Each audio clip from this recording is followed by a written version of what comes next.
अस्सलामु अलैकुम वरहमतुल्लाहि वबरकातुह। स्टूडेंट्स ऑफ 6 क्लास ज़राअत की बुक,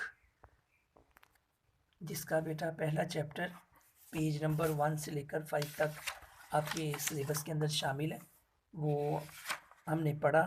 और उसमें जो क्वेश्चन है मैंने जब रीडिंग करवाई थी उस वक़्त भी बताया, लेकिन मैं चाहता हूँ कि उस वक़्त बुक जो है ना वो हार्ड कॉपी में मौजूद नहीं थी, सॉफ्ट कॉपी में थी, तो ज़्यादा वजाहत के साथ क्वेश्चन के आंसर नहीं लग सके।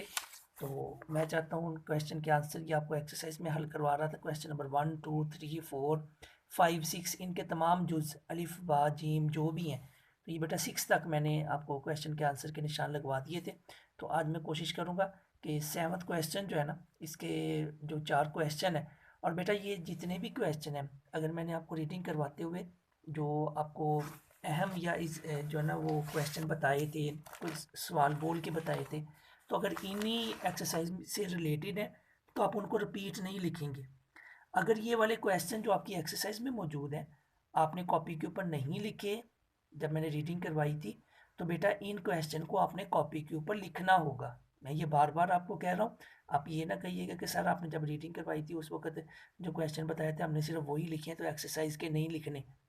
एक्सरसाइज के वो क्वेश्चन जो मैंने रीडिंग करवाते हुए आपको अगर लिखवा दिए हैं, क्वेश्चन कोई भी बनाओ लेकिन उसका आंसर अगर जो आपको इसके आंसर मैंने बताए हैं उनके अंदर आती हैं तो ठीक है, अगर नहीं तो आप बेटा ये तरतीब वाइज आपके पास टाइम है।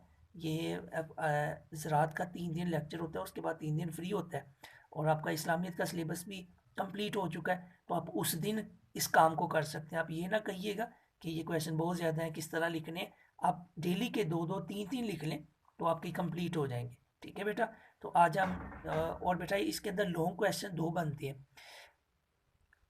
पौधा लगाने के लिए गमला किस तरह तैयार करते हैं, ये बेटा आपका लॉन्ग क्वेश्चन में शुमार होगा। ये 4-5 इसके पॉइंट है, क्या क्या करना चाहिए, किस तरह जो है ना वो गमला तैयार होगा। ठीक है बेटा, एक ये लॉन्ग क्वेश्चन।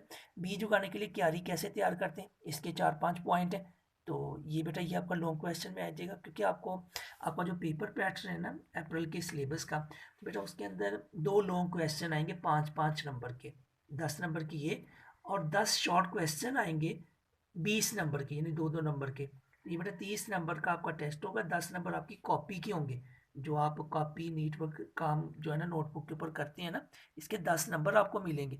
ये 40 नंबर का आपका अप्रैल का जो है ना वो टेस्ट है, तो आपने ये नीट काम लाजमी करना है।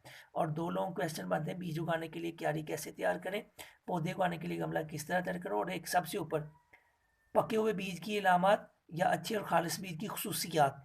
ये बेटा ये दोनों लॉन्ग क्वेश्चन में आ जाते हैं। तो ये 3-4 क्वेश्चन है जो लॉन्ग क्वेश्चन में आ जाते हैं, तो इनमें से ही लॉन्ग क्वेश्चन बनेंगे। ठीक है बेटा, तो आप इनको अच्छी तरह याद करिएगा।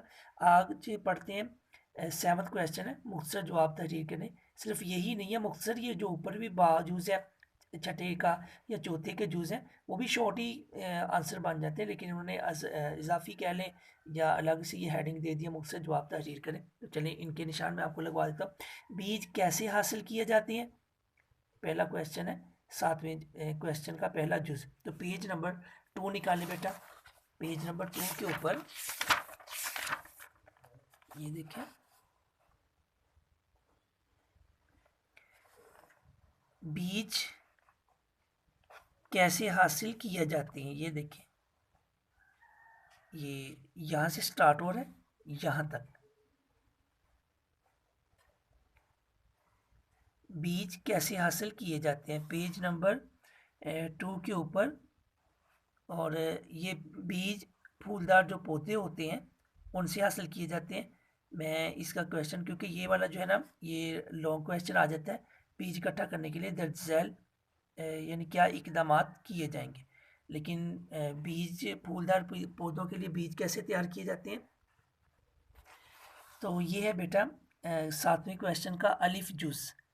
तो ये फूलदार पौधे से बीज इकट्ठा करने के लिए बेहतरीन वक्त वो होता है जब फूल शाख के साथ लगे लगे सूख जाएं। ऐसे हालत में पत्तियां झड़ जाती हैं और फूल के दरमियान वाला हिस्सा डोडी की शक्ल में रह जाता है। तो ये है फूलदार पौधों से बीज इकट्ठा करना। ये देखिए क्वेश्चन है कि बीज कैसे हासिल किए जाते हैं, ऐसे हासिल किए जाते हैं कि जो फूल के दरमियान वाला हिस्सा डोडी की शक्ल में रह जाता है उसमें से जो है ना वो बीज जो है ना वो हासिल किए जाते हैं। ठीक है बेटा, आगे 7वें क्वेश्चन का बाजूज है, बीज महफूज करने के चंद तरीके बयान करें। तो ये पेज नंबर 2 के ऊपर है, ये इधर से स्टार्ट हो रहा है। बीज की हिफाजत, ये देखें 7वें क्वेश्चन का बाजूस, इनकी हिफाजत के लिए यानी बीज की हिफाजत के लिए मंदरजा से इकदाम। तो ये चारों पॉइंट इधर तक बेटा आपके आ जाएंगे। तो ये 7वां क्वेश्चन, ये आपने सिर्फ याद करना है। ये क्वेश्चन 7वें क्वेश्चन का बाजूस, ये आपने सिर्फ बेटा याद करना है। ये वाला क्वेश्चन आपने लिखना है 7वें सवाल का अलिफ जुज, ये यहाँ से लेकर यहाँ तक इसका आंसर है, ये आपने लिखना है। बाकी दूसरा क्वेश्चन आपने याद करना है। आगे पढ़ते हैं।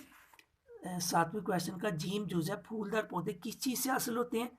तो पेज नंबर 1 के ऊपर इसका आंसर मौजूद है 7वें क्वेश्चन का जीम जुज। ये देखें, ये सबसे पहले जहाँ से बुक का पेज स्टार्ट हो रहा है, लेक्चर बाब नंबर 1, फूलदार पौधे अमूमन बीजों से उगते हैं, यानी हासिल किए जाते हैं, उगते हैं, एक ही उनका मीनिंग है। ठीक है बेटा, तो चलें अब नेक्स्ट क्वेश्चन, पके हुए बीज की क्या पहचान है। पेज नंबर 1 और 2 के ऊपर इसका आंसर मौजूद है, पके हुए बीज की क्या पहचान है।